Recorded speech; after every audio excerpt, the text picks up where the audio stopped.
Hey, what's up guys? Max 2015 here, bringing you guys back another episode of Boom Beach. I know it's been a little while since I've shown you any attacks or replays, mainly because I have been focusing on the tutorial videos, which have been really fun, and stay tuned because there are more of those coming. Right now I am playing, you can tell by my offensive statues being boosted, and I am at 1545 victory points, which coincidentally puts me exactly at 30 in the world. So I'm right next to my friend Jalex from Come With A Plan, and yeah, 29 more people on top of me in the whole world. Pretty awesome. Almirantillo, my other friend from the Pretenders, he's right there at 14, sitting strong. So you know what, we're still doing well. Our task forces are actually doing pretty decent. Anyways, I wanted to show some replays because some of these were actually pretty sweet, and I got to use a few different troops, which was really fun. So first base here was Laabi, which is a Japanese. I think he's spelling lullaby with katakana. But anyways, I used TGRM, which is a troop I hadn't used in a long time, mainly because it really doesn't work at this level, because there's just so much ice. But this base was an easy one. It only had 2 ice statues, so I thought it'd be fun to try TGRM. I was using TGRM for the NPC bases, so I thought, you know what, let's just give this one a try. So anyways, I put down the tanks first, then the medics, and then the grenadiers behind the tanks, and of course I had to shock that big boom cannon right in the beach there. So as soon as the shock was running out, threw some critters just to try to buy my tanks a few more seconds. They were able to take it down. The one boom cannon on the left there, it did take a shot, but fortunately it wasn't enough to kill my tank. I flared to the left side, and then I pre-smoked the beach to cover the tanks. I mean, it's glitchy now, so you can't really tell, but yeah, the tanks are definitely under the smoke, so the cannon's not seeing them. As soon as that cannon's about to die, I put down the boat of rifles, because we're gonna start walking towards those big boom cannons in the back, and they're all amplified. So through a shock, try to let my tanks get in there and finish off that one boom cannon before flaring to the left side by the iron storage right there. 2 smokes, reversed of course, that's mainly to cover medics. And the 2 shot launchers were really pesky in there with that one tank that straight off, so I had to throw a 3rd smoke. So once the smoke was ready to run out, threw a nice shock that was able to shock the mortar, shot launcher, rocket launcher, boom cannon all at once, and then my troop just kind of exploded, chugging grenades all over the place. I had a crap ton of rifles because I hadn't really lost any at this point, and you know, they just provided a really sweet shield for the boom cannon there. After that, it was just, you know, piece of cake. I just smoked, regrouped my troops up on the top there, take a couple more buildings, flare straight to the rocket launcher. Did I? No, didn't flare. They just took it out naturally. Then I flared in front of the HQ. I threw a shock on the shot launcher, and look how easy my grenadiers just threw all those grenades, wiped that thing off. I finished the boom cannons with 1 artillery shell, and typically I would have walked my troops all the way up to the top to try to take down the shield, but since there were so many cannons around it, I didn't feel like it was worth it. Plus I had all of my grenadiers. I think I only lost 1 at this point, so I just thought, screw this, he only has 2 eyes, I'm just gonna wear down that shield. And that's exactly what we did, which was actually pretty awesome. Man, I really miss using TGRM. It's just that, you know what, with the 4 offensive statues that I have, they're just really not viable. But anyway, that was Laabi 46's base. Really fun. And then we moved on to Tony 93700. No clue what that means, but I switched to RCCM because, like I said, I can't really use TGRM for anything else. This base was it was not too bad. It was a 6 ice statues. The masterpiece is boosted, of course. Corner base with a, what do you call it, with a shock blaster in there. The funny thing is, I don't know why he put the shield generator right in front there of the HQs. You know, that kind of guided me to where I wanted to attack. So that's where I put my troops down first. I put the Zookas first because of the flamethrower, and we all know that Zookas will stay out of the range of the flamethrower. So, you know, if I had put a boat of rifles first, maybe I would have lost 1 or 2 rifles. So, you know, I didn't think I needed to lose anything, so that's why I put down the Zookas first, and then put the rest of the troops, and they started gathering up in there. Threw some critters to trigger those boom mines. At the same time, you know, they will distract the boom cannons and the shot launcher. So you just let the troops kind of spread out and start taking down the base. The good thing also is that I didn't have to worry about mines just yet, so my troops were really lasting a long time.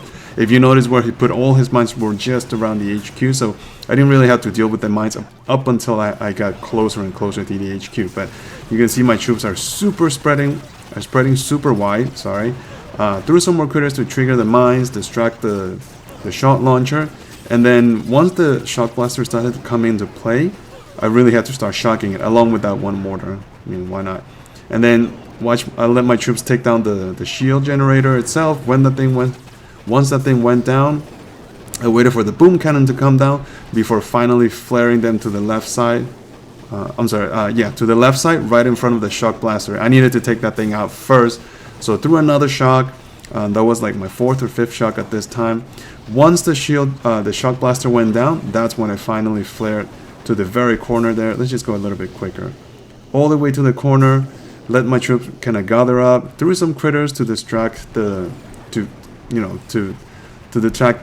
cannon there. So at the same time, I was getting a pretty good amount of gunboat energy, mainly because I was getting ready to deal with the 2 mortars and all those mines in the front there. So just let my troops, do their thing. The critters were lasting a really long time, of course, because there was only one little cannon shooting at them. So one pack of critters, that was like the best spent pack of critters yet. So anyways, some more critters, those were to trigger the mines, and they would also distract the shock launcher and the boom cannon. They didn't last long, but they got the job done. Once I got to this point, if you notice, I had already lost every single one of my rifles. So I was relying solely on Zookas.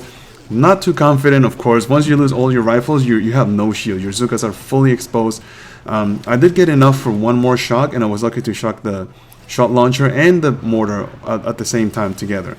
At this point, a few Zookas still shooting. The only thing that kind of saved me were the 2 Cryoneers that were standing in front. So the mortar was locked onto the 1 Cryoneer, and thank God for those medics who were just healing. And at the same time, the few Zookas were just kind of chipping away at that HQ. I needed to take down that shot launcher, and those Zookas were finally able to finish it off. I was down to 4 Zookas, 1 Cryoneer, and 5 medics. Again, lucky for me, the mortar kind of focused on the Cryoneer. So, it just gave my 4 Zookas enough time to take down that HQ. That was a really, really lucky attack. It was a good attack, but I got a little bit lucky at the end. I can't deny that. Next, we go to GR Deadender, yeah. This is a very unfamiliar base, for me at least. He did have 4 ice statues, masterpieces boosted, but notice this. He has 2 shield generators, one on top and one on the bottom of the HQ. The only person I've seen using that was my friend Gazarwood, who did it after he was done with his push, and he actually told me that base was actually giving him a lot of defenses because people weren't used to it, and really, this being the first time that I faced one, I wasn't too sure how to attack it. But the flaw in this base was that he had those 2 rocket launchers right there on the beach, which really, I was able to take them out very, very quickly, so I wasn't too concerned. Also, of course, it did help that he only had 4 ice statues and he wasn't really boosted, so that definitely helps a big time. So right there you can see all the troops down, working their way into the base. The first rocket launcher went down already. I was able to shock the second one along with the boom cannon. I did take down the shock launcher and the rocket launchers that were all the way in the back wall there. And then at this point, I'm just gonna let my troops spread out once again, throwing critters as necessary. Yeah, critters right there. The critters were kind of positioned so that they could trigger some mines. But of course, when you throw critters, don't throw them right in the middle of the minefield. Just make sure that only 1 or 2 critters will touch the mines, just enough to trigger them. If you throw the pack right dead center, you'll just lose all your critters to the mines, and it's just a waste of gunboat energy. Anyhow, you guys can tell that they're really wiping out the base very, very nicely. I needed them to take down this one shot launcher, which they did, and then the other thing is that in this base, all the buildings were just put so close together that every time I threw a shock, I was able to shock like 4 or 5 defenses at the same time. So yeah, not the best base design in my opinion. I mean, he could have definitely tweaked it a little bit. In here, I kind of reflared backwards to get some of these Zookas back, but it was a little premature. As you can see, I left the flamethrower and the boom cannon up there, so I was forced to finish those off with artillery shells. But anyhow, I had enough for a flare and a shock. So you'll see I threw a flare straight into that the mortar, and then when I throw one shock to shock the splash damage. I wish I could have gotten the boom cannon, but you know what? Oh well.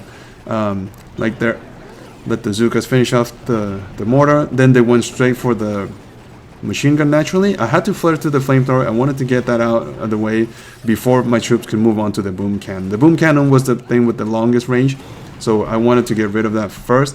At this point, I flare all the way to the corner, throw a smoke, protect my medics away from that mortar, and from here on it was smooth sailing. So this was actually a really fun base to attack. I mean, fun because I got it on the first try, but yeah, this one worked really well. 4 ice statues, not bad at all actually. Anyways, moving on to U522's base. This time we switched to heavy Zooka, and this base had 4 ice statues. Maybe 5, I don't know. There's probably one hiding somewhere in there. It did take me a couple of tries because it was, I don't know, the positioning of the defenses were a little bit tricky, but anyhow, nothing that I hadn't done before. Take down the one rocket launcher on the right side first, and then put all my troops down on the corner. Hopefully you guys are watching the how to use heavy Zooka tutorial video, so you can see, and this is when you can watch it in practice. You know, landing all the troops in the corner, and then smoking them carefully all the way to the back there, looking for those buildings to anchor your troops, in this case the quarry and the vault, which was behind the tree. You'll see it in a second once the tree kind of goes, exposes it. Right there goes to the reflare, and then I had to throw some critters as soon as that smoke was about to expire. One heavy kind of got out, but you know what, whatever, I couldn't panic there. So there goes the critters. Let my troops take it out, and then the Zookas will just explode out and start wiping all the defenses. More critters, mainly to distract the shot launcher. I did shock the 2 boom cannons and the shock blaster because, you know, those would one-shot all my Zookas, my heavy, sorry. So more critters for the shot launcher. I'm kind of delayed on those critters though, so the shot launcher keeps on shooting my Zookas. A few of them were really rad. More critters right there. I also had to keep on shocking the 2 boom cannons because I needed my heavies to last. Now my Zookas are super spread out wide because there's a big chunk of them down here, there's a big group of them up there, and just a few in the middle where it actually matters. So anyways, at this point, shocked the other 2 boom cannons. Thank God I was able to shock the 2 boom cannons along with the shot launcher and the rocket launcher together. And then right there you can see all of my Zookas. I still have a big chunk of Zookas down here taking down that HQ, and I just rubbed it in at the end with a barrage because, you know, why not, right? So yeah, that was actually a really nice win also. What was his name? U522. Yeah. Alright, moving on. Next base. Heavy Zooka again. This was a center base with a single shield. How much ice did he have? Oh, this is the base that had no ice. You know what, I'm not going to show you this one because a base with no ice is kind of like too easy. Last base here, this one was actually pretty fun, and this one was actually really tough also. 6 ice statues, 3 of them boosted, and again, notice how I landed my troops, right? 3 heavies in the front, 4 Zookas in the back, and the last boat of heavies. Let them take down 1 defense, and then start smoking them. Look how tidy they start walking. Like I said before, see how they put that big quarry in there, which will split your troops. You have to be very careful. Smoking on both sides of that thing, so that none of your troops get exposed, although some of my Zookas got exposed.